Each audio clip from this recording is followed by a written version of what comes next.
நீதிமொழிகளின் புத்தகம் The book of Proverbs. 5ஆம் அதிகாரம் நாம் எடுத்துக்கொள்வோம். Let's turn to chapter 5.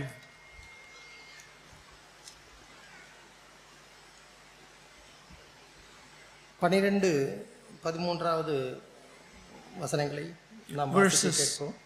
Let's read verses 12 and 13. ஐயோ, போதகத்தை நான் வெறுத்தேனே, கடிந்து கொள்ளுதலை என் மனம் அலட்சியம் பண்ணினதே. என் போதகரின் சொல்லை நான் கேளாமலும் எனக்கு உபதேசம் பண்ணினவர்களுக்கு என் செவியை சாயாமலும் போனேனே. And you say, how I have hated instruction, and my heart spurned reproof. I have not listened to the voice of my teachers, nor inclined my ear to my instructors. 11வது வசனத்திலே, முடிவிலே உன் மாம்சமும் உன் சரீரமும் உருவழியும் போது என்று இருக்கிறது. In verse 11 we read, and you groan at your final end when your flesh and your body are consumed. ஒரு முடிவுக்கு பின்பாக அவன் வருத்தப்படுகிறான். அந்த சொல்லை நான் கேளாமல் போனேனே, இந்த புத்தியை கேளாமல் போனேனே என்று வருத்தப்படுகிற ஒரு சம்பவத்தை தான் அதில் பார்க்கிறோம். We read of an incident in a person's life who has rejected advice and instruction, and finally, after what he has suffered, is lamenting over his condition.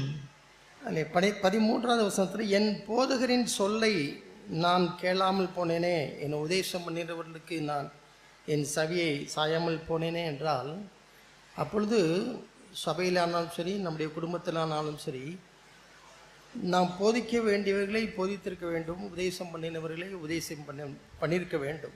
So in verse 13 we read, I have not listened to the voice of my teachers, nor inclined my ear to my instructors. What this tells us is that even in the church, we should have taught the things that we ought to have taught, and instructed what we ought to have instructed people. ஒருவேளை இந்த வசனத்தின் பின்னணியிலே நாம் பார்க்கும்போது, ஒரு teenage ஒரு மகளோ ஒரு மகனோ பின் நாட்களிலே வருத்தப்படுகிற ஒரு பின்னணியை தான் அதில் பார்க்கிறோம்.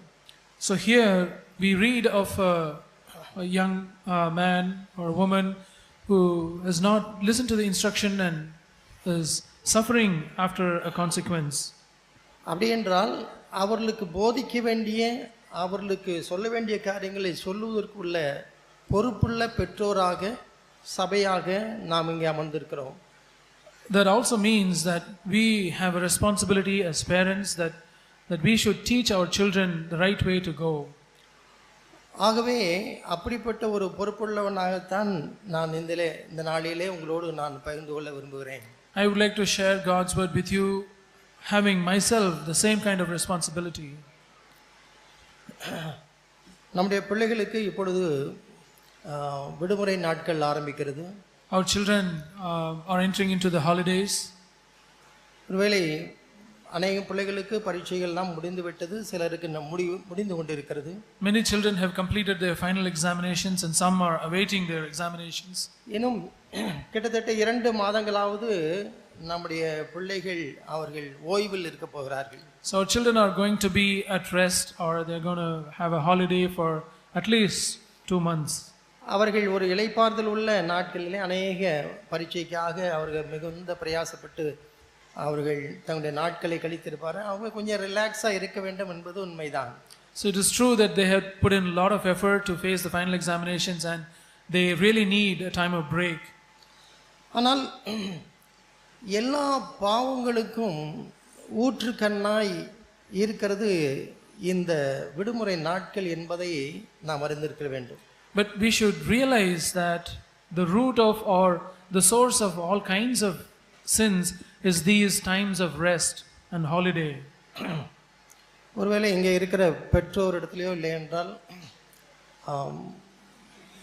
நீங்கள் இங்கே உள்ள மூப்பொருள் இடத்துலையோ நீங்கள் கேட்பீர்கள் என்றால், பொதுவாக பாவம் ஒரு சிறு வயதில் எப்பொழுது அது பிரவேசித்தது என்று நாம் ஆராய்ந்து பார்க்க வேண்டும். If you ask the parents or the elders this question, when do such sins originate? We should think about it. முதலாவது ஒரு தீய பழக்கத்தை கற்றுக்கொண்டது எப்பொழுது? When do our children learn some bad habit? அதாவது நான் பெரியவர்களிடத்தில் நாம் கேட்டு பார்க்க வேண்டும். It's a question that we should ask grown-ups. முதலாவது ஒருவேளை அப்பாவை பார்த்து நாம் கேட்போம்னா, முதலாவது நீங்கள் தீய பழக்கத்தை கற்றுக்கொண்டது எங்கே? If you ask a father this question, when did you learn your bad habit first in your life? ஒருவேளை தீய பழக்கத்திற்கு அடிமையாகி திரும்பமாக மனம் திரும்பி வந்திருக்கிறவர்களை பார்த்து நாம் கேட்போம் என்றால், Perhaps if we ask this question to those who have gone into some bad habit and have repented of it, இந்த விடுமுறை நாட்களில் தான் முதலாவது நான் புகைப்பிடிப்பதற்கு கற்றுக்கொண்டேன். we could expect this kind of answers. I learned smoking only only during the time of holidays. இந்த விடுமுறை நாட்களில் தான் நான் மது அருந்த கற்றுக்கொண்டேன். Only during the time of holidays did I learn to drink. இல்லை என்றால் இந்த விடுமுறை நாட்களில் தான் தீய பழக்கங்களை நான் கற்றுக்கொண்டேன் என்று சொல்வார். They would tell you only in these times of holidays that I learned these evil habits. அது மாத்திரமல்ல, Not only that, இது எங்கே கற்றுக்கொண்டீர்கள் என்று நாம் கேட்போம் என்றால், if we ask them, where did you learn this bad habit? விடுமுறை நாட்களிலே என்னுடைய உறவினர் வீட்டுக்கு போனேன். During the time of holidays I went to my relative's place. என்னுடைய சித்தப்பா பையன் முதலாவது இதை கற்றுக் கொடுத்தான், இல்லை என்றால் பெரியப்பா பையன் கற்றுக் கொடுத்தான், மாமா பையன் கற்றுக் கொடுத்தான் என்றுதான் வரும். So this or that son of my uncle, this uncle or that uncle's son, cousin taught me this. அப்படி என்றால் இந்த விடுமுறை நாட்களோ இல்லை என்றால் நாம் நம்பி நம்முடைய பிள்ளைகளை நம்முடைய உறவினர் வீடுகளுக்கு அனுப்புகிறோமே, அங்கே தான் இந்த பாவ பழக்கங்கள்லாம் ஆரம்பிக்கிறது என்பதை நாம் அறிந்து கொள்ள வேண்டும். So we should know that these kinds of evil habits come to our children only when we send our children trusting our relatives. பரீட்சைக்காக படித்து கொண்டிருக்கிற நாட்களிலே அவ்வளவாய் அவர்கள் இப்படி சோதனைக்கு உட்படுவதில்லை. Our children don't get into any kind of temptation when they prepare for their examinations. ஆனால் காலேஜில் பரீட்சைகள்லாம் முடிந்து ஃபைனல் இயர் வந்து ஒரு பிக்னிக் என்று போவார்கள். During the final year and after the examinations are over, they would go for some kind of picnic. அங்குதான் அத்தனை பாவங்களும் தொடக்கமும் அங்கே இருக்கும். Only then so many evil habits start to come into the life of our children. இதுவரைக்கும் மிகுந்த ஒரு குடும்ப பெண்ணாய் பார்க்கப்பட்ட ஒரு மகள், குடும்ப பையனாய் பார்க்கப்பட்ட ஒரு மகன், Until a certain point, a boy or a girl who was viewed as a very virtuous and a good boy or girl, அந்த எஜுகேஷனல் டூர் என்று போயிட்டு வருவானே, அப்பொழுது அவனுடைய பஸ்ஸிலே அவன் நடந்து கொண்ட விதம், அங்கே இருந்த நாட்களில் நடந்து கொண்ட விதத்தை எல்லாம் நாம் கூட சென்றவர்களிடத்தை கேட்டால் மிகவும் அருவருப்பாக இருக்கும். When we hear about what actually happens when they go on the picnic, when they are on the bus or vehicle, the kind of things they speak, the kind of activities they do, it will be terrible. ஒருவேளை அவனோடு கூட இல்லை என்றால் அவளோடு கூட போன உடன் மாணவர்களுக்கே ஆச்சரியமாக இருக்கும். இப்படிப்பட்ட ஒரு பையனாக இதை செய்கிறான், இப்படிப்பட்ட மகளாய் ஸ்டூடெண்ட்டாக இதை செய்கிறாள் என்பதை நாம் அறிந்திருக்கிறோம். Even the friend of such a boy or girl would be so surprised to see, is this the boy or is this the girl who acts in this way? அவ்வளவு ஆபத்துக்குள்ளானது இந்த பிக்னிக் போன்றவைகள் எல்லாம். பிக்னிக் ஆபத்து. For them, the dangerous thing is these kinds of picnics. எங்களுடைய அலுவலகத்தில் அந்த workers educational tour என்று ஒன்று உண்டு. In my office, they used to have workers' educational tour. பல ஆண்டுகளுக்கு முன்பாக எங்களோடு கூட வேலையில் இருந்த ஒரு நல்ல ஒரு கிறிஸ்தவ பையன். Many years ago, there was a good Christian boy who was with us. திருமணமானவர். He got married. ஒரு நல்ல ஒரு சர்ச்சிலே அவர் ஆர்கனிஸ்டாக இருந்தார். He was an organist in a good church at that time. அப்படி அவர்கள் அந்த டூர் போயிட்டு வரும்பொழுது நான் விசாரித்தேன் எப்படி இருந்தது என்று சொல்லி அவரோடு கூட சேர்ந்த ஒரு இடத்துல நான் விசாரித்தேன். I just inquired him how his picnic or tour was after he came back from the tour. அவரோடு கூட சென்றிருந்த அந்த உடன் தொழிலாளர்கள் எல்லாம் என்கிட்ட சொன்னது, இவன் இவ்வளவு கேவலமாய் நடந்து கொண்டதை நாங்கள் பார்த்ததே இல்லை என்று. I heard from his acquaintances who went along with him on the tour that they said about him that I have never seen him act so badly in so bad a manner such as this. மது அருந்துவதற்கோ இல்லை என்றால் திருமண எல்லையெல்லாம் தாண்டி பாவத்துக்கு உட்படுவதற்கோ அவன் தயங்கவில்லை. They said about him that he was not hesitant to even drink alcohol or to act in a manner unworthy of his married life.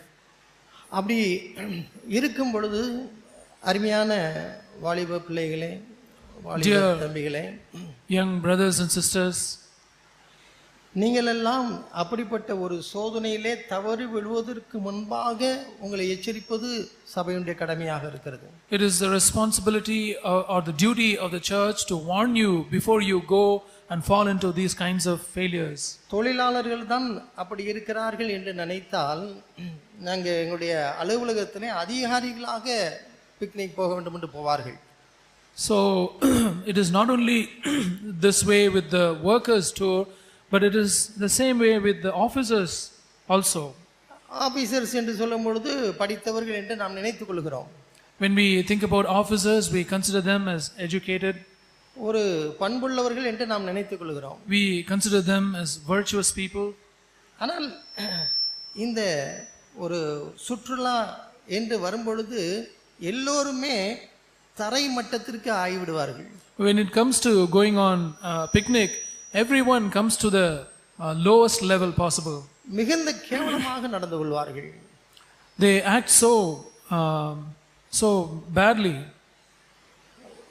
அவ்வளவாய் நம்முடைய மாம்சம் கேடுள்ளது என்பதை நாம் உணர்ந்திருக்க வேண்டும். We should realize that our flesh is so evil. ஒருவேளை இங்கே பௌவிகமாய் இருக்கிற நீங்கள் கூட உங்களுடைய இயல்பான சுபாவத்தை வேறுபட்டிருக்கிறதை நீங்கள் பார்க்க முடியும். Even here, brothers and sisters who are seated here so humbly and quietly, gently, you might also realize that you have another nature in you that's different. ஒருவரும் உங்களை பார்க்கவில்லை என்றால் உங்களுடைய இயல்பான குணம் வெளியே வந்து விடுகிறது. When nobody watches over you, your natural instinct or natural habit comes out. ஒருவேளை இந்த சைல்டு அபியூஸ் என்று சொல்கிறார்களே, பாலியல் பலாத்காரத்துக்கு உள்ளாகிறதும் எங்கே நடக்கிறது? They talk about this child abuse, sexual abuse. Where does it happen? உங்களுடைய உறவினர்களுக்கு நீங்கள் நம்பி எங்கே உங்கள் பிள்ளைகளை விட்டிருந்தீங்களோ அங்கேதான் அந்த பாலியல் தொந்தரவு எல்லாம் நடக்கிறது.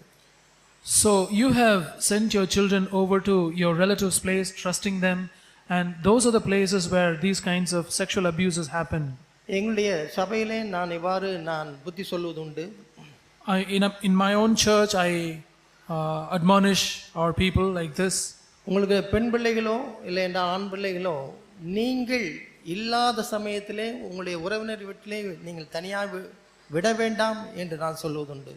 I tell the people in our church not to let their children, be it a girl or a boy, to their relatives' place when they are not with them. இந்த காலகட்டங்களிலே பெண் பிள்ளைகள் மாத்திரமல்ல, ஆண் பிள்ளைகளும் இந்த பாதிப்புக்குள் ஆகிறார்கள் என்பதை பெற்றோராகிய நாம் அறிந்திருக்க வேண்டும். Not only the girl children but also the boys have this danger, and we as parents should realize this. உங்களுக்கு இது ஒரு ஆச்சரியத்தை நீங்கள் கொடுக்க வேண்டாம், நீங்கள் ஆச்சரியமாக பார்க்க வேண்டாம். You don't have to be surprised about it. ஒருவேளை இங்கே ஒரு ஆய்வு நாம் நடத்துவோம் என்றால், if we make an inquiry or some kind of a test, ஒரு சர்வே நாம் இங்கே எடுப்போம் என்று வைத்துக்கொள்வோம். Let's imagine that we are taking a survey here. தங்களுடைய இளம் வயதிலே பாதிக்கப்பட்டவர்கள், பாலியல் தொந்தரவுக்கு உள்ளானவர்கள் குறைந்தபட்சம் 50% இங்கே இருப்பார் என்பதை நான் திட்டமாக நம்புகிறேன். I firmly believe that there will be at least 50% of the people who have been sexually abused. ஏனென்றால் நான் சகோதரரிடத்திலே நான் விசாரித்தேன். The reason for my thinking like this is because I inquired our brothers. ஒரு 3 சகோதரரிடத்தில் 3 பேர் தான் நான் தெரிந்தெடுத்து அவரிடத்தில் விசாரித்தேன். I just picked 3 brothers and talked to them about it. எல்லோருமே சகோதரர்கள். All our brothers. உங்களுக்கு சிறு வயதிலே இந்த பாதிப்பு இருந்ததா என்று நான் விசாரித்தேன். I asked them, did you face any sexual abuse in your younger days? எல்லாருமே நம்முடைய சபையில் இருந்தவர்கள் தான். All of them were in our churches. ஆச்சரியம் என்ன தெரியுமா? Do you know the shocking thing is? 3 பேருமே பாலியல் பலாத்காரம் உள்ளாயிருந்தார்கள். All those 3 were subjected to sexual abuse. அப்படி என்றால் என்னுடைய சர்வேயில் எடுத்தது 100% உண்மையா இருந்தது. It was which means it was 100% true in my church. ஒருவேளை பாதிக்கப்படாதவர்கள் இருக்கக்கூடும் என்பதற்காக நான் 50% என்று சொல்கிறேன். I put this in a conservative number as 50 because there could be people who have not gone through this. இது எவ்வளவாய் பின் நாட்களிலே அவருடைய மனதை பாதிக்கும் என்பதை நீங்கள் அறிந்திருக்க வேண்டும், பெற்றோர் அறிந்திருக்க வேண்டும். The parents should realize how much they will be impacted in their minds in their later days. ஒருவேளை சிறு பிள்ளைகள் வளர்ந்து பெரியவர்களாக வளர்ந்த பின்பு அவரிடத்திலே உன்னுடைய சிறு வயதில் எது ஞாபகம் இருக்கிறது என்று கேட்டு பாருங்கள். சிறு பிள்ளைகள் பெரியவர்களாக வந்த பின்பு அவருடைய நினைவில் எது இருக்கிறது என்பதை கேட்டு பாருங்கள். When children grow up, they become grown-ups, and if you ask them what is in your memory, the childhood memory, அவருடைய எத்தனையோ வாழ்க்கையில சாதித்திருப்ப எவ்வளவோ நினைவுகள் இருக்கும். They would remember so many things of their achievements in their younger days. ஆனால் மறக்காமல் அவர்கள் மனதில் இருப்பது இப்படிப்பட்ட அனுபவங்கள், பாதிக்கப்பட்ட அனுபவங்கள் தான். But certain kinds of experiences that they don't ever forget is these kinds of sexual abuse. இவைகள் எல்லாம் வெளியே வருவதில்லை. These don't come out. ஏன் தெரியுமா? Do you know the reason why? பாதித்தவர்கள் மிகவும் நெருங்கிய உறவினர்களாக இருப்பார்கள். Because the abusers would have been close relatives.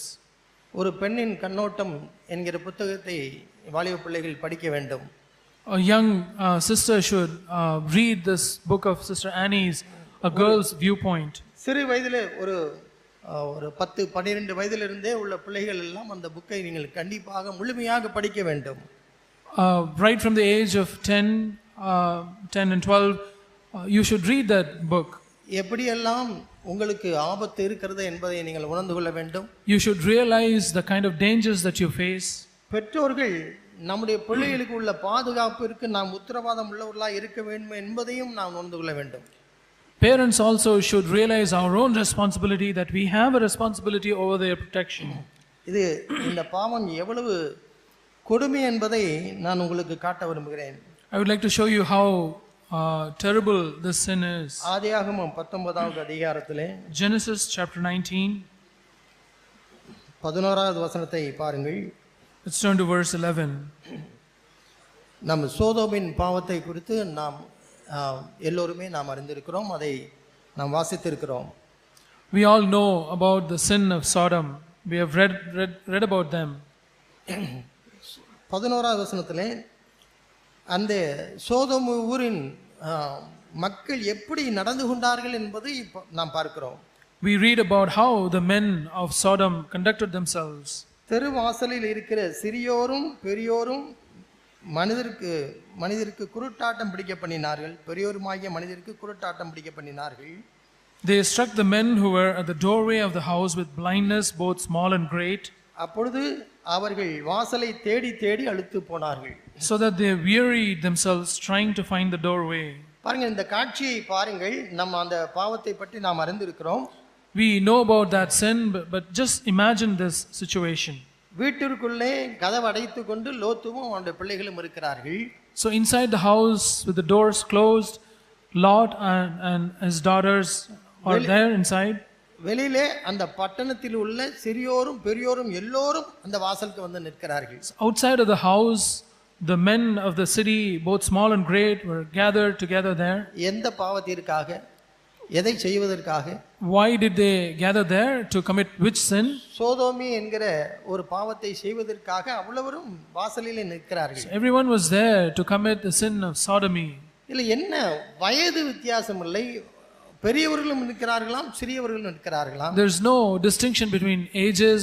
They were both small and great. அதை அதை அதை குறித்து பெரியவருக்கும் வெட்கமில்லை, சிறியவனுக்கும் வெட்கமில்லை. Even the younger person has no shame about it, the older person has no shame about it. இப்பொழுது அவர்களை குருட்டாட்டம் பண்ணும்படியாக அந்த தூதர்கள் இந்த லோத்தை காப்பாற்றும்படியாக வந்தவர்கள் செய்து விட்டார்கள். So in order to protect Lot, the angels struck these men with blindness. அப்படி என்றால் வெளியே நிற்கிறவர்களுக்கு கண் தெரியவில்லை. That means the people who are gathered at the doorway, they are not able to see. They are blinded. கண் தெரியவில்லை என்றால் என்ன உணர்வடைந்திருக்க வேண்டும்? If they are not able to see, what should have come to their mind? தேவனுடைய தண்டனை வந்திருக்கிறது, இல்லை என்றால் ஏதோ ஒன்று அசம்பாவிதம் நடக்கிறது என்பதை உணர்ந்து அவ்விடத்திலிருந்து வெளியே போக வேண்டும் என்று தானே இருந்திருக்க வேண்டும். So if they were struck with blindness, they should have realized that they had been punished by God and they should have gone away from there. ஆனால் அவர்கள் அதை செய்ததாக இல்லை. But we don't see them doing that. அதற்கு மாறாக இன்னும் அந்த வாசலை தான், கதவை தான் தேடிக்கொண்டிருக்கிறார்கள். On the contrary, they were still searching to find the way for the doorway. ஒரு பாவத்திலே அடிமையாய் பின்பு அவருடைய மிகவும் கீழ்த்தரமான ஒரு நிலை எப்படி இருக்கும் என்பதை இந்த ஒரு வசனத்திலிருந்து நாம் அறிந்து கொள்ளலாம். We can learn from this one verse how pathetic, how gruesome their condition would be when they are addicted to a certain sin. ஒரு வாலிபன் போனோகிராபி என்கிற ஒரு பாவத்திற்கு அடிமையாகும் பொழுது இப்பேற்பட்ட ஒரு நிலைமை தான் அவனுக்கு இருக்கிறது. When a young man is addicted to the sin of pornography, this is the kind of situation that he gets into. இப்படிப்பட்ட பாவங்கள் ஆரம்பிப்பதற்கு முன்பாகவே தன்னை பாதுகாத்துக் கொள்வது எவ்வளவு மேன்மையானது, சிறந்தது. How better it is, or how good it is to protect oneself even before getting into these kind of addictions. இந்த உலகத்திலே அதுவும் பட்டணத்திலே வாழ்கிறவர்களுக்கு இதெல்லாம் சகஜம்தான் என்பதை போல நாம் எடுத்துக்கொள்ள கூடாது. We should not consider that it's all a common place for people who live in the cities. நாம் ஒருவேளை கல்லூரியிலே கோ எஜுகேஷன் படிக்கிறோம், இல்லை என்றால் ஸ்கூல்ல கோ எஜுகேஷன் இருக்கிறது, இதெல்லாம் தவிர்க்க முடியாது என்று ஒரு நிலைக்கு பெற்றோரே நாம் வந்து விடுகிறோம் என்பதை போல ஒரு அச்சம் எனக்கு இருக்கிறது. I have this fear whether the parents themselves have given in to the thought that it's normal for colleges and schools to have co-education where boys and girls study together, and these kind of things cannot be avoided. 2 கொரிந்தியர் 11ஆம் அதிகாரத்திலே அப்போஸ்தலனாகிய பவுல் இதை முழுவதுமாக ஏற்றுக்கொள்கிறதில்லை. The apostle Paul does not accept this thought which he says in 2 Corinthians chapter. அங்கே ஓமையாக அவர் சொல்கிறதை பாருங்கள். 2வது வசனத்திலே 2 Corinthians chapter 12 verse 2. நான் உங்களை கற்புள்ள கன்னிகையாகிய கிறிஸ்து என்னும் ஒரே புருஷனுக்கு ஒப்பு கொடுக்க நியமித்தபடியால் உங்களுக்காக தேவ வைராக்கியம் கொண்டிருக்கிறேன். 2 கொரிந்தியர் 11ஆம் அதிகாரம் 2வது வசனம். 2 Corinthians chapter 11 verse 2. For I am jealous for you with a godly jealousy, for I betrothed you to one husband, so that to Christ I might present you as a pure virgin. கிறிஸ்துவாகிய மணவாளனுக்கு மணவாட்டியை நிறுத்துவதற்கு அவ்வளவாய் அப்போஸ்தலன் பிரயாசப்படுவதற்கார். அதற்கு உதாரணத்தை ஒரு கற்புள்ள கன்னிகை என்கிறது குறித்து அவர் பேசுகிறார். The apostle Paul is so burdened, so jealously to present this virgin to Christ. கரைப்பட்டவர்களாக நிறுத்த வேண்டும் என்று அப்போஸ்தலனாகிய பவுல் விரும்புகிறது இல்லையே. The apostle Paul did not want to present the bride as a spot with spots. அப்படியானால் சபையிலேயே பிறந்து நல்ல ஒரு கிறிஸ்தவ சூழலிலே பிறந்து வளர்ந்திருக்கிற ஒரு பிள்ளைகளை ஒரு கற்புள்ள பிள்ளைகளாக தேவனுக்கு முன்பாக நிறுத்துவதற்கும் இந்த சமுதாயத்தில் நிறுத்துவதற்கும் நமக்கு எவ்வளவு பொறுப்பு இருக்கிறது. That means how much of a responsibility that we as parents have to present our own children with purity, chastity. நம்முடைய இளம் பிள்ளைகள் இந்த உலக வாழ்க்கைக்கு தேவையானவைகளை இந்த சாக்கடையிலிருந்து கற்றுக்கொள்வதற்கு முன்பாகவே நாம் அவர்களுக்கு கற்றுக் கொடுக்கிறவர்களாக இருக்க வேண்டும். We parents should teach our children the values or the things that they should be taught even before they go into the gutter of the world to learn the evil things. சகோதரிகளுக்கு பொறுப்பு இருக்கிறது. Sisters have the responsibility. சகோதரர்களுக்கு பெற்றோராய் இருக்கிற நமக்கு அது பொறுப்பு இருக்கிறது. Brothers and parents, we have this responsibility. இந்த சபையிலே சில வாலிப பையன்களை கூப்பிட்டு பாலியலுக்கு அடுத்த காரியங்களை குறித்து ஒரு நாள் அவர்களுக்கு நான் போதித்தேன். I called a few young brothers in my church and taught them about sexual things. அவர்கள் தேவன் எப்படி அதை பார்க்கிறார் என்பதை அறிந்து கொள்ள வேண்டும் என்பதற்காக நான் அவர்களுக்கு கற்றுக் கொடுத்தேன். I taught them those things because I wanted them to see how God views that area. ஒரு சில வருஷங்களுக்கு பின்பாக மறுபடியும் அதே ஒரு சகோதரனிடத்திலிருந்து ஒரு ஃபீட்பேக் எனக்கு வந்தது. After a few years I got feedback from one of those brothers. Brother, நீங்க ஒரு வெட்கப்படாமல் எனக்கு நீங்கள் சொன்ன காரியங்களுக்காக நான் நன்றியுள்ளவனாக இருக்கிறேன்.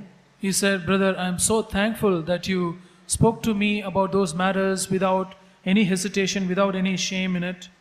எனக்கு நீங்கள் 19 வயதிலே எனக்கு அதை கற்றுக் கொடுத்தீர்கள். You taught me those things when I was 19. ஆனால் எனக்கு ஒரு வருத்தம் இருக்கிறது. But I have one thing that I am sad about. சமீபத்திலே எனக்கு அப்படி ஒரு ஃபீட்பேக் வந்தது. Recently I got this feedback. எனக்கு ஒரு வருத்தம் இருக்கிறது. I'm sad about this. I have. ஏன் நீங்கள் எனக்கு ஒரு 13 வயது இருக்கும்போது நீங்கள் எனக்கு சொல்லி இருக்க கூடாது? He asked me, why did you not talk to me about these things when I was 13? நான் 13 வயது இருக்கும்போதே அப்படிப்பட்ட காரியங்கள் எல்லாம் இந்த சாக்கடையிலிருந்து நான் கற்றுக்கொண்டேனே. I was exposed to that என்று எழுதியிருந்தார். He had written to me that he had been exposed to these evil sexual things, the perversions of the sexual things from the gutter of the world, even when he was 13. நாம் நம்முடைய பிள்ளைகளுக்கு கற்றுக் கொடுக்காவிட்டால் அவர்கள் எங்கேயோ உள்ள சாக்கடையில் அவர்கள் கற்றுக்கொள்கிறார்கள். If we parents don't teach them what we need to teach them in this area, they would go to the gutter of the world and learn them from the world. நாம் உன்னத பாட்டின் புத்தகம் 8வது அதிகாரம் எடுத்துக்கொள்வோம். Let's turn to the book of Song of Solomon, chapter 8. வேதாகமத்தை வைத்திருக்கிறவர்கள் நீங்கள் அதை எடுத்து வாசித்து பாருங்கள். Those who have the Bibles with you, I request you to please turn to chapter 8 of Song of Solomon. 8ஆம் அதிகாரம் 8வது வசனத்தை பாருங்கள். Verse 8. அத்தனை பேரும் நாம் அதை படிக்க வேண்டும். All of us should look at this. அதனுடைய பொருள் என்ன? What is the meaning of this verse? நீங்கள் அனைவரும் அதை பார்க்கிறீர்கள் என்று இருக்கிறோம். அதனுடைய பொருள் என்ன? I hope you all look at this verse and I want you to look at the meaning of that verse. இங்கே ஒரு அருமையான ஒரு சகோதரி இருக்கிறாள். Here we see of a good sister, சூலமித்தியாள், Shunammite. ஆனால் சூலமித்தியாளுக்கு ஒரு தங்கை இருக்கிறாள். But she has a younger sister. அந்த தங்கையை ஒருவேளை இந்த வசனத்தின்படி பார்த்தால் ஒருவேளை 10 வயது 11 வயதாக இருக்கலாம். According to this verse, that sister might be of 10 or 12 years of age. இந்த வசனத்தை வாசிக்கும் பொழுது இன்னும் அவள் மேஜர் ஆகவில்லை என்பதைத்தான் நாம் பார்க்கிறோம். When we read this verse, we think that she is not come of age. அவளுடைய மனதில் இருக்கிற பாரம் என்னவென்றால், the burden in her heart is, இப்பொழுது அவள் சிறு பெண்ணாய் இருக்கிறாள். she is a little child. இன்னும் ஒரு ஒருவேளை 4-5 ஆண்டுகளிலே அவளை திருமணம் முடிப்பதற்காக என்கேஜ்மெண்ட்டுக்காக கேட்பார்களே. So in about 3 or 4 years there will be a time of her marriage. அப்படி கேட்கும் நாளிலே நான் என்ன செய்வேன் என்று அந்த அங்கலாய்க்கிறாள். She laments over the fact that what they will do when she was spoken for marriage. அவள் எதற்காக அங்கலாய்க்கிறாள்? What is the reason that she 9வது வசனம், verse 9, அவள் ஒரு மதிலானால் அதன் மேல் வெள்ளிக்கோட்டையை கட்டுவோம். If she is a wall, we will build on her a battlement of silver. அவள் கதவானால் கேதுரு பலகைகளை அதற்கு இணைப்போம். If she is a door, we will barricade her with planks of cedar. அதனுடைய பொருள் என்ன? What is the meaning of this verse? ஒரு பொறுப்புள்ள மூத்த சகோதரியாய் சூலமித்தியாள் இருக்கும் பொழுது என்னுடைய தங்கை அவள் இந்த வயதிலேயே தேவனுக்கென்று உண்மையாய் கற்புள்ள கன்னியாய் வளர்க்கப்பட வேண்டுமே என்றுதான் விரும்புகிறாள். The Shulamite, being a responsible older sister, wanted to raise her little sister to become a wall. அவள் சிறு வயதிலேயே கதவை போன்று தன்னுடைய வாழ்க்கையை எல்லோரும் வந்து சேர்வதற்கு அவள் அனுமதிக்க கூடாதே என்று ஆதங்கப்படுகிறாள். Her heart burns within her about her sister that from a young age she should not open her life to anyone that comes into her life. நாம் சில குணாதிசயங்களை வச்சு நாம் இப்படி தீர்மானிக்கிறோம், இவள் எக்ஸ்ட்ரோவர்ட் இல்லை இன்ட்ரோவர்ட் என்று அவுட்ஸ்போக்கன் என்றெல்லாம் பல விதமாக நாம் பிரித்து நாம் வைத்துக் கொள்கிறோம். By looking at a girl, we come to a conclusion saying that she is an extroverted person, so introverted person. ஆனால் தேவனுடைய பார்வையிலே கற்புள்ளவள் கற்புள்ளாதவள் என்று ரெண்டே பிரிவு தான். But in the sight of God there is only two groups, one is pure and the other one is impure. அதற்கு இடையில வேறு ஒரு பிரிவாக பார்க்கிறது இல்லை. There is no other categorization. அவ்வளவாய் இந்த பொறுப்புள்ள மகளாய் தன்னுடைய தங்கைக்காக அவள் ஆதங்கப்படுகிறாள். So being a responsible older sister, she is concerned about her sister. அதனுடைய பொருள் என்ன? What is the meaning of that word? நான் இந்த வயதிலேயே அவள் ஒரு கதவை போல இருக்கக்கூடாது, நான் அவளை மதிலாக நான் மாற்ற வேண்டும். Her concern was that she should make her, even when she is young, to become a wall and not a door. யாரோ ஒருவன் ஒரு பழகுவதற்காக ஒருவன் அவன் ஏதோ ஒரு பேச்சு கொடுக்குறான் என்றால் அப்படியே லகுவாக பேச்சு கொடுப்பதற்கு விட்டு விடலாமா? Should we allow our girl children to let some boy come to her and speak to her casually and just leave her for that? உன் ஃபோன் நம்பரை கொடு என்று சொன்னால் உடனே மொபைல் ஃபோன் நம்பரை கொடுத்து விடலாமா? If he asks for her phone number, should we give that? இல்லை, இங்கே நான் கொஞ்ச நேரம் பேசுவோம் என்று எங்காவது அழைத்தால் போய்விடலாமா? Or if he calls her to have a chat, would we allow her? அதனுடைய விளைவு என்ன? What is the result of such a thing? அதனுடைய அகோர தன்மை என்ன? What is the terrible nature of that? அதை யார் கற்றுக்கொள்வது? Who will teach them? யார் கற்றுக் கொடுப்பது? Who will learn and who will teach them? அருமையான வாலிப பிள்ளைகள் இங்கே இருக்கிறீர்கள், வாலிப தம்பிமார் இருக்கிறீர்கள். Here young brothers and sisters are seated here. தேவனுக்கென்று உங்களை பரிசுத்தமாய் காத்து கொள்வதற்காக இன்றைக்கு நான் உங்களோடு கூட பேசிக் கொண்டிருக்கிறேன். I am speaking to you so that you would keep yourself pure for God. எளிதாய் வஞ்சிக்கப்படாதீர்கள். Don't be deceived too easily. இந்த உலகம் ஏதோ ஒன்றை ஒரு கியூரியாசிட்டியில எதை காண்பிக்கிறது, அதற்கு பின்பாக நீங்கள் ஓட வேண்டாம். The world stokes your curiosity, just don't go after it. ஏற்ற காலங்களிலே தேவன் அந்தந்த காலங்களிலே தேவன் நமக்கு அதை செய்வார். The Lord will do whatever you need in your life at the right time. அதற்கு காலத்திற்கு முன்பாக அவசரப்பட்டவர்களுடைய காலங்கள் எல்லாமே கேடு நிறைந்ததாயும் கெட்டு போனதாயும் இருக்கிறது. People who did not wait for their time, they went ahead before the time, we see their end result was so bad. சில நேரங்களிலே நம்முடைய பாதிப்பு அதை நாம் திருத்திக் கொள்வதாக இருக்கும். Sometimes our mistakes can be reversed and can be set right. சில நேரங்களிலே நாம் திருத்தி அமைக்க முடியாததாக அந்த பாதிப்பு இருக்கும். But sometimes there are mistakes where we could never recover from. நான் இவ்வாறு ஒரு உதாரணத்தை சொல்வதுண்டு. There is a saying like this. ஒரு ஸ்லேட்ல சாக் பீஸ் வச்சு நாம் எழுதி அழித்துக் கொள்ளலாம். If you have a slate and you use a chalk piece and you can write it again and again and rub it off. அதில் பல தவறுகள் நடந்தாலும் நாம் வைப் பண்ணி விடலாம், இல்லை என்றால் அழித்து விடலாம். Even if you make many mistakes while using the slate, you can rub it off and wipe it off clean. ஆனால் அது அதே ஒரு கண்ணாடியாக இருந்து அந்த கண்ணாடியிலே நாம் ஒரு இரும்பு கம்பியை வைத்து இருக்கிறதா இருந்தால் அது ஸ்கிராட்ச் ஆகிவிடும். But instead of a slate, if you use a glass and you take a stone and scratch it, and you write something and it will be அப்படி ஸ்கிராட்ச் ஆனதுக்கு அப்புறம் நீங்கள் எப்படி அழித்தாலும் அது நிச்சயம் அந்த காயம் தழும்புகள் இருந்து கொண்டே இருக்கும். But you will not be able to erase that scratch. That wound of that scratch would still remain in your heart. நீங்கள் இப்பொழுது உங்களுடைய வாலிப நாட்களில் செய்கிற துணிச்சலாக செய்கிற சில பாவங்கள் உங்களுடைய திருமணத்துக்கு அன்பும் உங்களை பின்பும் உங்களை வாட்டிக்கொண்டே இருக்கும். The sins and the bad habits that you go ahead with blatantly would haunt you even after you get married. ஆண்டவராய் இயேசு உங்கள் பாவத்தை மன்னித்திருப்பார். The Lord Jesus would have forgiven your sins. ஆனால் அந்த நினைவுகள் உங்களை வாட்டிக்கொண்டும் என்பதற்காகவே இந்த நாளிலே சபையானது பொறுப்பாய் உங்களை எச்சரிக்கிறது. Today the church is warning you with full of responsibility so that you should not have your memories haunting you. ஆகவே தான் சூலமித்தியாள் சொன்னால் அவள் ஒரு கதவை போல இருந்து யாருக்கு வேணாலும் தன்னை அவள் திறந்து கொடுக்கிறவர்களாக இருந்தால் நான் அவர்களை எச்சரிப்பேன், நான் கேதுரு பலகைகளை கொண்டு நான் மூடுவேன் என்று சொல்கிறாள். So that's why this Shulamite woman warns her younger sister that she should not be a door and she would should become a wall, not letting her life open to anyone who comes into her life. அநேக நேரம் உங்களுடைய பெற்றோர் சில கட்டளைகளை சொல்கிறார், அதெல்லாம் உங்களுக்கு கேதுரு பலகைகளை இணைக்கிற காரியங்கள் தான். When your parents, young brothers and sisters, when your parents tell you some instructions, those are like cedar woods to protect you. இப்பொழுது நீங்கள் அதை ஏன் என்று கேள்வி கேட்கிறீர்கள். Now you are questioning them, why are you doing this, why are you asking me not to do this or do that? குறிப்பிட்ட நேரத்துக்கு பின்பு நீ வெளியே இருக்காதே, சீக்கிரம் வந்துவிடு என்று சொல்கிறார்கள். Your parents tell you not to delay, you come home in time. ஒருவேளை இந்த பெண்ணோடு பழகாதே என்று சொல்கிறார்கள். Sometimes they tell you not to mingle with a certain girl. இந்த ஒரு பையனோடு பழக வேண்டாம் என்று சொல்கிறார்கள். They ask you not to mingle with a certain boy.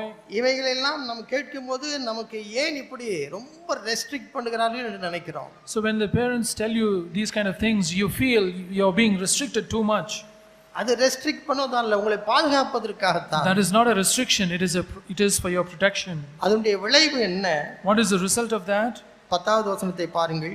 Look at verse 10. சுலமித்தியாள் அவள் சொல்கிறாள், The Shulamite woman says this, நான் மதில்தான், I was a wall. அதிலே கடைசி பகுதியிலே அவருடைய கண்களில் கடாட்சம் பெறலானேன் என்று சொல்கிறாள். The last part of that verse says, then I became in his eyes as one who finds peace. அதனுடைய பொருள் என்றால் சுலமித்தியாள், அந்த வசனத்தின் பொருள் என்ன? சுலமித்தியாள் சொல்ல, இப்பொழுது நான் வளர்ந்த ஒரு சகோதரி. What is the meaning of that verse? It means that Shulamite says, now I am a grown up woman. நான் ஒரு மதிலை போல என் வாழ்க்கையை பாதுகாத்துக் கொண்டேன். I have protected myself by being like a wall.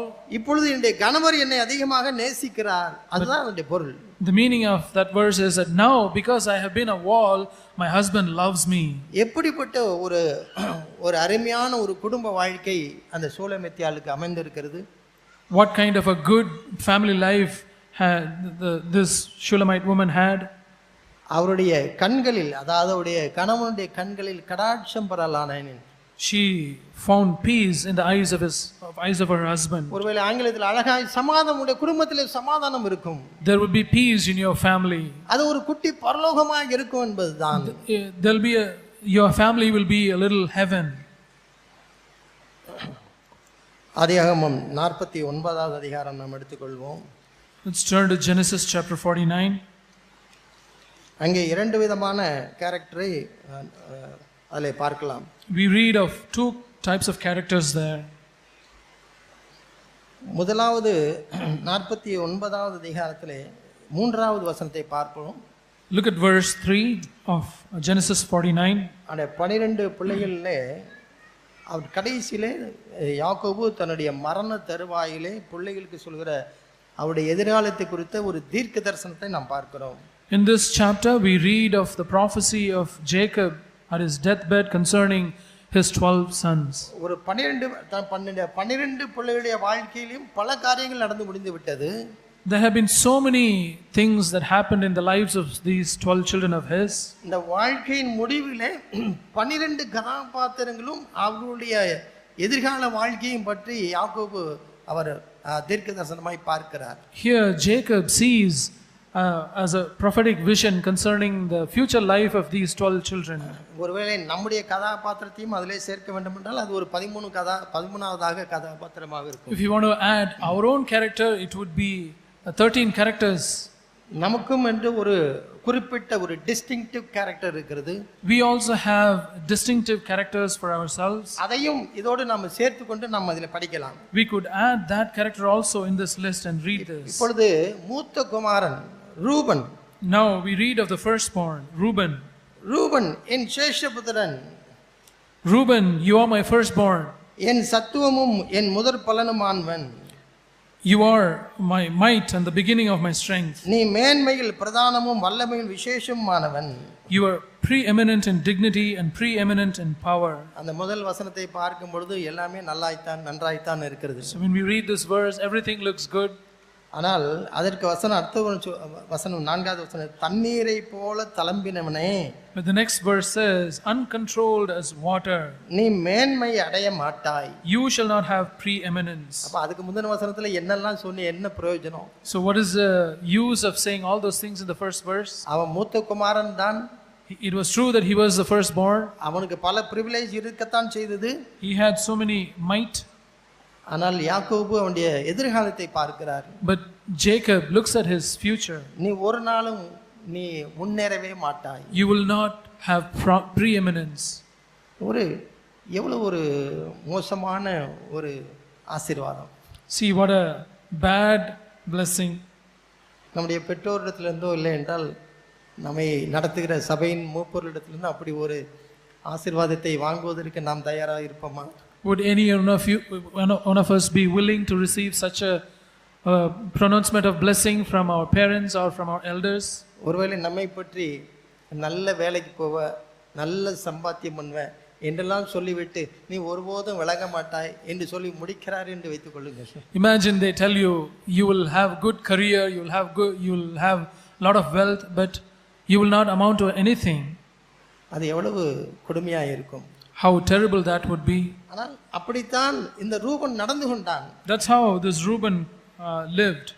அவசரப்பட்டு எவ்வளவோ அவனுக்கு திருமணமாகக்கூடிய காரியங்கள் எல்லாம் இருக்கும் பொழுது கேவலமாய் அவன் நடந்து கொண்டான். So he did not wait for his time and he conducted himself in a so pathetic manner.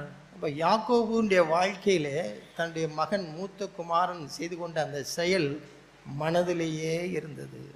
So his firstborn son Reuben, what he did stayed within the heart of Jacob.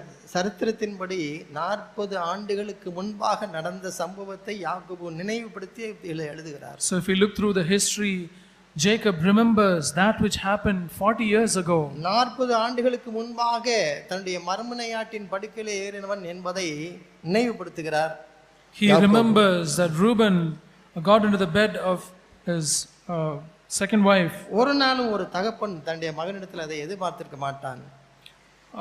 The father would never have expected that his son of his would do such a thing like this. ஆகவே தான் எவ்வளவு பெரிய அவனுடைய சிரேஷ்ட புத்திரனுடைய privilege எல்லாம் இருந்தாலும் கூட நீ ஒரு நாளும் மேன்மை அடைய மாட்டாய் என்று சொல்லிவிட்டான். That's the reason, even though he had so many things to be prominent about, but he says you will never become prominent. அதற்கு காரணம் அவன் தண்ணீரை போல தளம்பினவன். The reason is that he was uncontrolled as water. தண்ணீரை போல தளம்பினவன் என்றால் he was not at all steady. அவன் எதுபோலுமே ஒரு உறுதியான நிலைப்பாட்டில் அவன் இல்லை. Uncontrolled as water means he was not steady, he was not stable. தேவனுக்கு அடுத்த காரியங்களே உறுதிப்பாட்டை எடுக்காத பிள்ளைகள் தண்ணீரை போல தளம்புகிறார்கள் என்பது இந்த வசனத்திலிருந்து நாம் அறிந்து கொள்ள வேண்டும். We should learn from this verse that those children who are not steadfast in concerning the things of God will be uncontrolled as water. தேவனை பின்பற்றுவதற்கு உரிய ஒரு நல்ல ஒரு ஆழமான ஒரு தீர்மானத்தை எடுக்காதவர்கள் எல்லோரும் தண்ணீரை போல தளம்புகிறவர்கள். Those who are not able to take a firm decision or they have not taken a firm decision for God will be like this uncontrolled water. உங்களுடைய முடிவுகள் எல்லாமே நிலையற்றதா இருக்கும். Your end will not be steadfast. அப்படிப்பட்டவர்கள் எல்லாம் எங்கெல்லாம் அவர்களை இழுக்கிறார்களோ அங்கெல்லாம் ஈர்ப்புக்கு ஏற்ப போகிறவர்களாய் இருப்பார்கள். Those people would be drawn away in whichever way they are being drawn. நிலைத்து நின்று இல்லை என்று சொல்வதால் அவருக்கு முடியாது. நிலைத்து நின்று இல்லை என்று சொல்வதற்கு அவர்களால் முடியாது. They will not be able to with a firm foot say no to things. அப்ப ஒரு friend இங்க வான்னு சொன்னா அங்கேயும் போவான். If a friend calls you come to this place and you will go there. இதை பாரு என்று சொல்லி அவன் உன்னை ரெக்கமெண்ட் பண்ணாலும் அதையும் பார்ப்பான். If he recommends you to watch a certain thing and you would watch it. சும்மா கொஞ்ச நேரம் வந்துட்டு போன்னு சொன்னால் அங்கேயும் ஓடுவாள். If you come just to while away some time then you would go there. நிலைத்திருக்க மாட்டீர்கள். You will not be steadfast. அப்படிப்பட்ட ஒரு ஆழமான தீர்மானம் எடுக்காதவர்களெல்லாம் இந்த வசனத்தை நீங்கள் அடிப்படையாக வைத்தீங்க. தண்ணீரை போல நான் தளம்பிக் கொண்டிருக்கிறேன். If you are such a person who have not taken such a firm decision, look at this verse and learn from it. You are as uncontrolled as water. அதற்கு பின்பாக நீங்கள் பார்த்து கொண்டால் நிறைய குணாதிசயம் இருக்கிறது. And after this he mentioned so many different characters. நான் அவைகளை எல்லாம் தாண்டி நான் கடைசியிலே நான் 22வது வசனத்துக்கு நான் போகிறேன். Let me skip over all of these things and then come to verse 22. 22வது வசனத்திலே verse 22. யோசேப்பை பற்றி நாம் பார்க்கிறோம். We read about Joseph. அப்ப அந்த குடும்பத்திலே மூத்த குமாரனுக்கு ஒரு 4 வசனங்கள் தான் அவர் சொல்கிறார். 2 வசனங்கள் தான் இருக்கு. To the firstborn Jacob says 2 verses. ஆனால் யோசேப்புக்கு பாருங்கள் 22வது வசனம், 23வது வசனம், 24வது வசனம், 25வது வசனம், பாருங்க எத்தனை வசனங்கள் யோசேப்புக்கு இருக்கிறது. See how many verses Jacob speaks about Joseph. 26ஆம் வசனமும் அவருக்கு தான். Right from verse 22 to 26 he talks about Joseph. இவன் ஒன்றும் மூத்த குமாரனாய் பிறக்கவில்லை, இவன் கடைக்குட்டி போல அவன் பிறந்தவன். He was not a firstborn, he was born towards the end of his. ஆனால் இவனிடத்திலே கண்டுபிடித்த விசேஷம் என்ன? But what is the speciality that was with Joseph? அதை நாம் அடிக்கடி எப்பொழுதெல்லாம் யூத் மீட்டிங் நடக்கிறதோ அப்பெல்லாம் நாம் தியானித்து இருக்கிறோம். Whenever we have youth meetings, we have meditated on Joseph. நான் உங்களுக்கு சொல்லுகிற வசனம் இந்த அந்த 22வது வசனம், யோசேப்பு கனிதரும் செடி, அவன் நீர் ஊற்றண்டையிலே கனிதரும் செடி, அதன் கொடிகள் சுவரின் மேல் படரும். Verse 22, Joseph is a fruitful bough by a spring, its branches run over a wall. எத்தனையோ அவனுடைய வாழ்க்கையிலே சோகங்கள், சோதனைகள், கஷ்டங்கள் இவைகளெல்லாம் கடந்த பின்பு இப்பொழுது அவனை பார்க்கும் பொழுது அவன் ஒரு கனிதரும் செடியாய் அருமையாய் செழிப்பாய் அவன் இருக்கிறான்.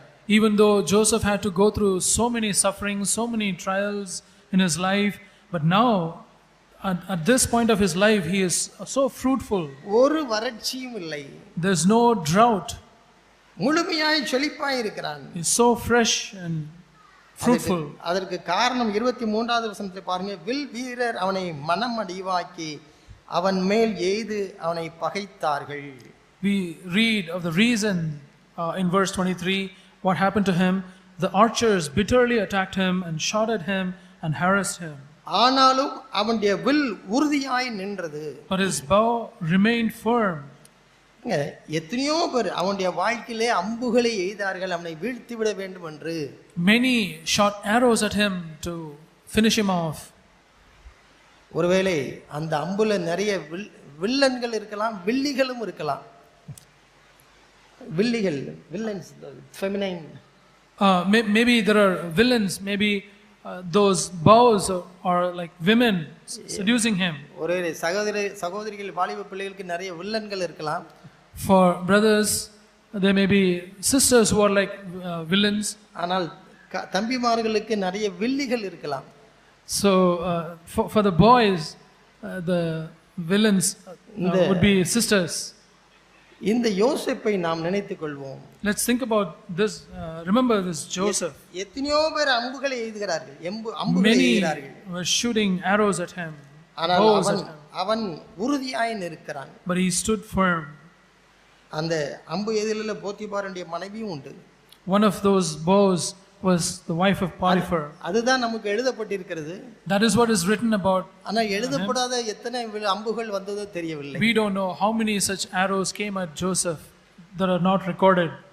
அருமையான வாலிபனே, dear young brother, எத்தனை உங்களுடைய காலேஜ்னாலும் சரி இல்லைனால் அலுவலகத்தினாலும் சரி, எத்தனை வில்லிகள் அம்புகள் எய்தாலும் திடமாய் உறுதியாய் நிற்கிற மனதை இன்றைக்கு நீ பெற்றுக்கொள்ள வேண்டும். Beloved brother, you should have a firm heart.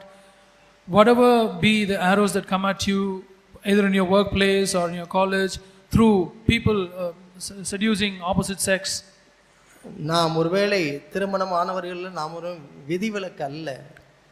We who are married are not exempt to this. எத்தனையோ வில்லிகள் நம்முடைய அலுவலகத்திலே அம்புகளை எய்கிறார்கள்.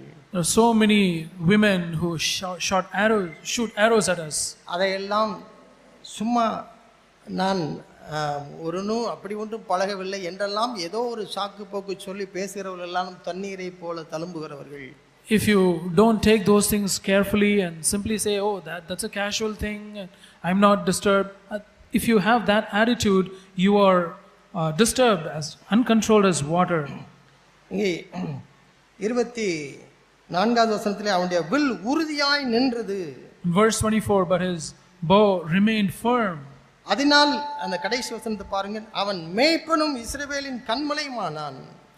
And verse 24ல கடைசி in the last part of verse 24, From there is the shepherd, the stone of Israel. அதனுடைய பொருளை நான் இப்படி தான் பார்க்கிறேன். This is how I see the meaning of that verse. தண்ணீரை போல தழும்பாமல் உறுதியாய் நிற்கிற ஒரு வாலிபனை பார்ப்பீர்கள் என்றால் அவன் நாளைக்கு சபைக்கு ஒரு மூப்பனாக வரப்போகிறான் என்பதை அறிந்து கொள்ளுங்கள். If you look at a young man, young brother who is not as uncontrolled as water, but he is firm, and you will see him as a leader in the church in the future. தம்முடைய ராஜ்யத்திற்கு அவனை பயன்படுத்த போகிறார் என்பதை அறிந்து கொள்ளுங்கள். You will know that God is going to use him in his kingdom. 25வது வசனத்திலே பின்மால பார்க்கிறோம். The second part of verse 25. அந்த முழு வசனத்தை நான் வாசிக்கிறேன். Let me read the whole verse. தகப்பனுடைய தேவனாலே அப்படி ஆயிற்று, அவர் உனக்கு துணையாய் இருப்பார். சர்வ வல்லவராலே அப்படி ஆயிற்று, அவர் உயர வானத்திலிருந்து உண்டாகும் ஆசீர்வாதங்களினாலும் கீழே ஆழத்திலே உண்டாகும் ஆசீர்வாதங்களினாலும் ஸ்தனங்களுக்கும் கற்பங்களுக்கும் உரிய ஆசீர்வாதங்களாலும் உன்னை ஆசீர்வதிப்பார். From the God of your father who helps you, and by the Almighty who blesses you with blessings of heaven above, blessings of the deep that lies beneath, blessings of the breast and of the womb. இந்த பொருளை நீங்கள் இருவேறு ஆசீர்வாதங்களை நீங்கள் தெளிவாய் வேறுபட்டு பார்த்து கொள்ள வேண்டும். You have to distinguish between the two different kinds of blessings that are given here. இந்த பாலியல் காரியங்களுக்காக பறந்து போனானே அவன் Ruban. The person who went after sexual things without being restrained, without having any restraint, that was Reuben. அவன் மேன்மையே அடைய போவதில்லை என்று ஒரு சாபத்தை தான் அவன் பெற்றுக்கொண்டான். He received a curse that he will never amount to anything. ஆனால் அந்த பக்கமே போகாதவன் யோசேப்பு. But Joseph was a person who never set foot on that direction.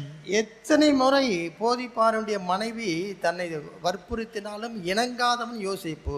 Joseph was a person who did not yield himself to the constant seductions of the wife of Potiphar. இப்படி தன்னுடைய வாலிப நாட்களே தன்னை பாதுகாத்து கொண்டதனாலே அவனுக்கு உள்ள ஆசீர்வாதத்தை பாருங்கள். Because he had protected himself like this, look at the அவன் blessing that he received. அவன் உயர உள்ள ஆசீர்வாதமானாலும் சரி, இல்லை என்றால் கீழே ஆழத்தில் உள்ள ஆசீர்வாதங்களானாலும் சரி, he had the blessings of heaven above and blessings of the deep that lies beneath. குடும்ப ஆசீர்வாதமானாலும் சரி, the familial blessings. 25வது வசனத்தின் கடைசி பகுதியில் உள்ள அந்த வசனத்தின் பொருள் என்ன? What is the meaning of the last verse, last sentence of the verse 25? ஒரு தாம்பத்தியத்துக்குரிய ஆசீர்வாதம் அத்தனையும் உனக்கு நான் தருகிறேன், ஆசீர்வதிப்பார் என்று தான் அதனுடைய பொருள். The meaning is, I will bless you with all the blessings that pertains to family life. பாருங்க, இப்ப வாலிப வயதிலே கேடுகெட்டு திரிஞ்சவன் மனுஷனுடைய வாழ்க்கை கேடாய் முடிகிறது. In the result of the young man who was an uncontrolled man, he ended up bad. He ended up with a curse. ஆனால் திருமணத்தை குறித்தோ இல்லை என்றால் பாலியல் காரியங்களை குறித்து சிந்திக்காத ஒரு யோசேப்புக்கு அத்தனை குடும்ப ஆசீர்வாதம் கிடைக்கிறது. But to Joseph, who did not even think about sexual things in his youth, he got all the blessings that are needed for his life. ஆகவே ஏதாவது கியூரியாசிட்டிக்காக ஏதாவது அறிந்து கொள்ள வேண்டும் என்பதற்காக அதை பார்க்க வேண்டும் இதை பார்க்க வேண்டும்லாம் ஓடி திரிய வேண்டிய அவசியமே இல்லை. So there is no need for young brothers and sisters to go after the sexual area at this time. That there's no need for you to do that. நாம் யோசேப்பு போல உண்மையுள்ளவர்களாய் நாம் வாலிப பிராயத்தில் இருப்போம் என்றால் யோசேப்புக்கு எப்படி குடும்பத்தினுடைய ஆசீர்வாதம் கிடைக்க அத்தனையும் தேவன் கொடுக்கிறவராக இருக்கிறார். If you're faithful like Joseph in this area, God will give you all the blessings related to the family life. அருமையான சகோதர சகோதரிகளே, dear brothers and sisters, ஒருவேளை நாம் திருமணமாகி குடும்பஸ்தராக இருப்பதனாலே இவைகளுக்கெல்லாம் நாம் அப்பாற்பட்டவர்கள் என்று நாம் நினைக்க வேண்டாம். Let us not think that we are exempt from all the dangers of the sexual area because we have been married. நாமும் ஆபத்திற்கு உள்ளானவர்கள் தான். We are also subject to this danger. 1 தெசலோனிக்கேயர் 4வது அதிகாரம் 1 Thessalonians chapter 4. சகோதர சிநேகத்தை குறித்து அவர் எழுதுகிறார். He writes about brotherly love. நாம் குடும்பமாக சபையாக நாம் அநேக நேரம் ஃபெல்லோஷிப் பற்றி நாம் பேசுகிறோம். We talk about fellowship as church within family. நீங்கள் 3ஆம் அதிகாரத்திலேயே நாம் 12வது வசனத்தை நாம் பார்ப்போம். 1 Thessalonians chapter 3 verse 12. நாங்கள் உங்களிடத்தில் வைத்திருக்கிற அன்புக்கொப்பாய் நீங்களும் ஒருவரிடத்தில் ஒருவர் வைக்கும் அன்பிலும் மற்ற எல்லா மனுஷரிடத்திலும் வைக்கும் அன்பிலும் கர்த்தர் உங்களை பெருகவும் நிலைத்தோங்கவும் செய்வாராக.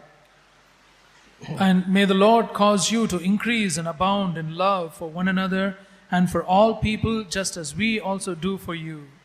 4ஆம் அதிகாரம் 9வது வசனத்திலே சகோதர சிநேகத்தை குறித்து நான் உங்களுக்கு எழுத வேண்டியதில்லை, நீங்கள் ஒருவருக்கொருவர் அன்பாயிருக்கும்படிக்கு தேவனால் போதிக்கப்பட்டிருக்கிறீர்களே. Chapter 4 verse 9. Now as to the love of the brethren, you have no need for anyone to write to you, for you yourself are taught by God to love one another. அப்படி என்றால் சபையிலே சகோதர சிநேகத்தை குறித்து, குடும்பங்களிலே சகோதர சிநேகத்தை குறித்து வலியுறுத்துகிற Pavul, that means Paul, who emphasizes the love within the family and within the church, இப்படிப்பட்ட வசனங்களுக்கு இடையிலே ஒன்றை வலியுறுத்துகிறார். In all these things he emphasizes one particular thing. 4ஆம் அதிகாரம் 3வது வசனத்திலே Chapter 4 verse 3. இந்த சகோதர சிநேகத்தை குறித்து பேசுவதற்கு முன்பாக இடையில ஒன்றை வலியுறுத்துகிறார். Before talking about brotherly love, he emphasizes one thing. நீங்கள் பரிசுத்தம் உள்ளவர்களாக வேண்டும் என்பதே தேவனுடைய சித்தமாய் இருக்கிறது. For this is the will of God, your sanctification. அந்தப்படி நீங்கள் வேசி மார்க்கத்துக்கு விலகி இருந்து தேவனை அறியாத அஞ்ஞானிகளைப் போல மோக இச்சைக்குட்படாமல் உங்களில் அவனவன் தன் சரீர பாண்டத்தையும் பரிசுத்தமாயும் கனமாயும் ஆண்டு கொள்ளும்படி அறிந்து, that is, that you abstain from sexual immorality, that each of you know how to possess his own vessel in sanctification and honor, not in lustful passion like the Gentiles who do not know God. இந்த விஷயத்தில் ஒருவனும் மீறாமலும் தன் சகோதரனை வஞ்சியாமலும் இருக்க வேண்டும். And that no man transgress and defraud his brother in this matter. இது ஒன்றும் புறஜாதியாருக்கு அவர் எழுதவில்லை. He did not write these things to the Gentiles. Thessalonica சபையாருக்கு தான் எழுதுகிறார். He wrote these things to the church at Thessalonica. அவர்களுக்கு தான் இந்த சகோதர சிநேகத்தை குறித்து பேசும் பொழுதே அதிலே இடைச்சொல்களாக இதை அதிகமாக வலியுறுத்துகிறார். So when he was talking about brotherly love to this church, he adds this emphasis. அவனவன் தன் சரீர பாண்டத்தை என்று சொல்லும் பொழுது தன்னுடைய சரீரத்தையும் அது குறித்து கொள்ளலாம், இல்லை என்றால் தன் சரீரத்தை போன்று இருக்கிற தன்னுடைய மனைவியை பற்றும் அதை நாம் எடுத்துக்கொள்ளலாம். So when he talks about his own vessel, it could refer to his own person, his own body, and it could also refer to his wife, because his wife is the same body as his. அப்ப 6வது வசனத்தில் இந்த விஷயத்தில் ஒருவனும் மீறாமலும் தன் சகோதரனை வஞ்சியாமலும் இருக்க வேண்டும் என்று சொல்வது புறஜாதியினை பற்றியா சொல்கிறது? Did this verse refer to a Gentile when it talks about no man transgress and defraud his brother in the matter? சகோதரருக்கு உள்ள ஆபத்தை பற்றி தான் சொல்கிறது. It is talking about the danger that is there within the brethren. குடும்பங்களாக நாம் ஒருவருக்கொருவர் நாம் சகோதர சிநேகத்திலே இல்லை என்றால் ஒருவரை இன்னும் அதிகமாய் அறிந்து கொள்ள ஆகும் பொழுது, when we seek to build more fellowship between families, என்னுடைய சகோதரனை நான் வஞ்சிப்பதற்கு நான் தூரமாய் இல்லை. I am not far away from defrauding my brother. அப்படிப்பட்ட பாவத்திற்கு நான் அப்பாற்பட்டவன் இல்லை என்பதை எச்சரித்து அப்போஸ்தலனாகிய பவுல் எழுதுகிறார். I am not exempt from the temptation to such a sin. எபிரேயர் 13வது அதிகாரத்தை நாம் எடுத்துக்கொள்வோம். Let's turn to Hebrews chapter 13.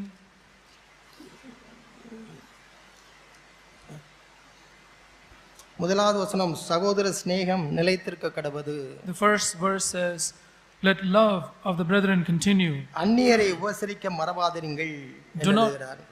Do not neglect to show hospitality to strangers. அவைகளை எழுதிவிட்டு 4வது வசனத்திலே விவாகம் யாவருக்குள்ளும் கனமுள்ளதாயும் விவாக மஞ்சம் அசுசிப்படாததாயும் இருப்பதாக. After saying that, in verse 4 he says, marriage is to be held in honor among all, and the marriage bed is to be undefiled. அருமையான சகோதர சகோதரிகளே, Beloved brothers and sisters, சகோதர ஐக்கியம், சகோதர சிநேகம் என்றெல்லாம் சொல்லிவிட்டு எப்பொழுதெல்லாம் நான் பார்க்கிறேன் அந்த இடங்களிலெல்லாம் விவாகம் யாவருக்குள்ளும் கனமுள்ளதாய் இருக்க வேண்டும் என்பதையும் வேதவசனம் எச்சரிக்கிறது. So in the scriptures we can see wherever it talks about love of the brethren, the fellowship of the brethren, it also warns about this marital purity. அது மாத்திரமல்ல, இப்பேற்பட்ட விஷயங்களில் தான் தேவன் நியாயம் தீர்க்கிறார் என்பதையும் வசனம் சொல்லுகிறது. The scripture says that in such things God gives out judgment. 4வது வசனத்திலே 2வது பகுதியை பாருங்கள். வேசிக்கல்லரையும் விபச்சாரக்காரரையும் தேவன் நியாயம் தீர்ப்பார். The second part of verse 4, for fornicators and adulterers God will judge. இது வேற யாரையும் பற்றி சொல்லல, நம்முடைய உறவினர்களை பற்றி சொல்லவில்லை. It's not talking about somebody else or some of our relatives. தேவனை அறியாதவர்களை பற்றி சொல்லவில்லை. It's not talking about those who do not know God. சபைக்குள்ளாக இருக்கிறவர்களை பற்றி எச்சரிக்கிறது. It is warning about those who are within the church. நான் இன்னொரு வசனத்தை காமிக்கிறேன். எபேசியர் 5ஆம் அதிகாரத்தை எடுத்துக்கிடுவோம். Let's turn to Ephesians chapter 5. நான் குறிப்பிடுகிற இந்த வசனங்கள் இவை எல்லாவற்றிலும் தேவன் நியாயம் தீர்ப்பார், நியாயம் தீர்ப்பார், நியாயம் தீர்ப்பார் என்றே வரும். So in all these verse references that I show you, the Lord says, the verse says, God will judge, God will judge, God will judge.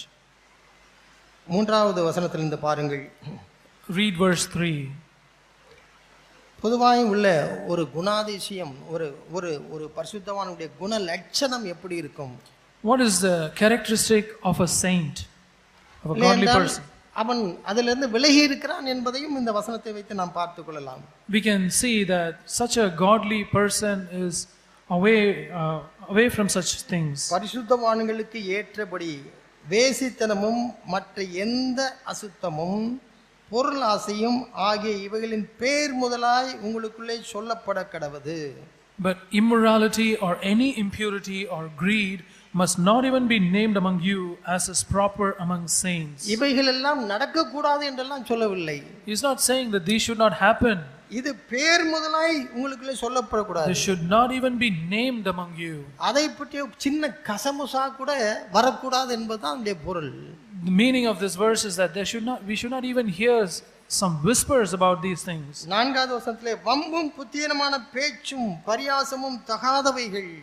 In verse 4, and there must be no filthiness or silly talk or coarse jesting which are not fitting. அழகாய் ஆங்கிலத்தில் இருக்கிறது silly talk. It's rendered beautifully in English. பேச்சுகள், வம்பு பேச்சுகள். Silly talk, talks of quarrel. இவைகளெல்லாம் ஜாக்கிரதையாய் ஒருவன் அதை குறித்து பயமில்லாவிட்டால் எளிதிலே அதிலே விழுந்து விடுவான். If a person is not careful in these things, he will fall into it easily. அவருடைய பேச்சிலிருந்து நாம் அறிந்து கொள்ளலாம். We can know what sort of a person he is by the way he speaks. ஒரு சகோதரியுடைய பேச்சிலிருந்து அறிந்து கொள்ளலாம். We can know a sister through her speech. நான் பொதுவாக இவ்வாறு சொல்லுவதுண்டு. Usually I say this.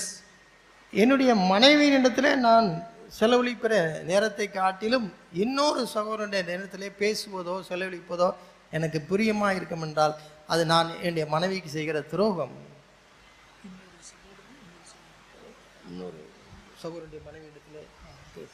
So if I spend more time with the wife of another brother than the time I spend with my own wife, that is adultery. நன்றாய் நீங்கள் உங்களையே நீங்கள் சிந்தித்து பாருங்கள். Just think carefully about yourself. உங்களுடைய கணவனிடத்தில் உட்கார்ந்து பேசுகிறத அது விருப்பத்தை காட்டிலும் இன்னொருத்தருடைய சும்மா பேசுகிறதே உங்களுக்கு விருப்பமாக இருக்கிறதா? Do you find it so interesting to speak to another person rather than more than the interest that you have to speak with your own husband? நீங்கள் சரீரத்தில் கரைபடாமல் இருக்கலாம். Maybe you are not defiled physically. ஆனால் நீங்கள் ஆவியிலே கரைபட்டு கொண்டிருக்கிறீர்கள் என்பதை நீங்கள் உணர்வீர்கள் என்றால் நீங்கள் ஒரு தூய்மையான வழியிலே நடக்க பிரயாசப்படுகிறவர்கள்.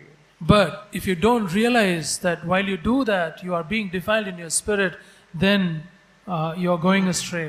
மல்கியாவின் புத்தகத்திலே 3வது அதிகாரம் 2வது அதிகாரம், in the book of Malachi chapter 2, 10வது வசனத்திலே பின்பாகத்திலே நாம் நம்முடைய பிதாக்களின் உடன்படிக்கையை பரிசுத்த குலைச்சலாக்கி அவனவன் தன் சகோதரனுக்கு துரோகம் பண்ணுவானேன். 10வது 2வது Malachi chapter 2 verse 10. Do we not all have one Father? Has not one God created us? Why do we deal treacherously against his brother so as to profane the covenant of our fathers? 14வது வசனத்தை பாருங்கள். Look at verse 14. கர்த்தர் உனக்கும் உன் இளவயதின் மனைவிக்கும் சாட்சியாய் இருக்கிறார். The Lord has been a witness between you and the wife of your youth. உன் தோழியும் உன் உடன்படிக்கையின் மனைவி ஆகிய அவளுக்கு துரோகம் பண்ணினாயே. Against whom you have dealt treacherously, though she is your companion and your wife by covenant. 15வது வசனத்திலே கடைசி பாகம், The last part of verse 15. ஒருவனும் தன் இளவயதின் மனைவிக்கு துரோகம் பண்ணாதபடிக்கு உங்கள் ஆவியை குறித்து எச்சரிக்கையா இருங்கள். Take heed then to your spirit, and let no one deal treacherously against the wife of your youth. நீங்கள் இதுல எல்லாவற்றையும் நீங்கள் 16வது வசனத்தை கடைசியிலே பாருங்கள். Look at the last part of verse 16. ஆகையால் நீங்கள் துரோகம் பண்ணாமல் உங்கள் ஆவியை குறித்து எச்சரிக்கையா இருங்கள். So take heed to your spirit that you do not deal treacherously. இப்ப இங்க எல்லா இடத்திலையுமே தேவன் சொல்கிறார்.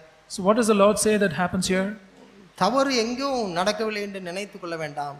Let's not think that no evil thing happens anywhere. உங்களுடைய ஆவியிலே நீ கரைபட்டு இருக்கிறாய் என்று ஆண்டவர் சொல்கிறார். The Lord says you are being defiled in your spirit. அதுவுடன் உனக்கு உன்னுடைய இளவயதின் மனைவிக்கு செய்த துரோகம் இல்லை என்றால் உன்னுடைய கணவனுக்கு செய்கிற துரோகம். That's a treachery that you commit against your husband or wife.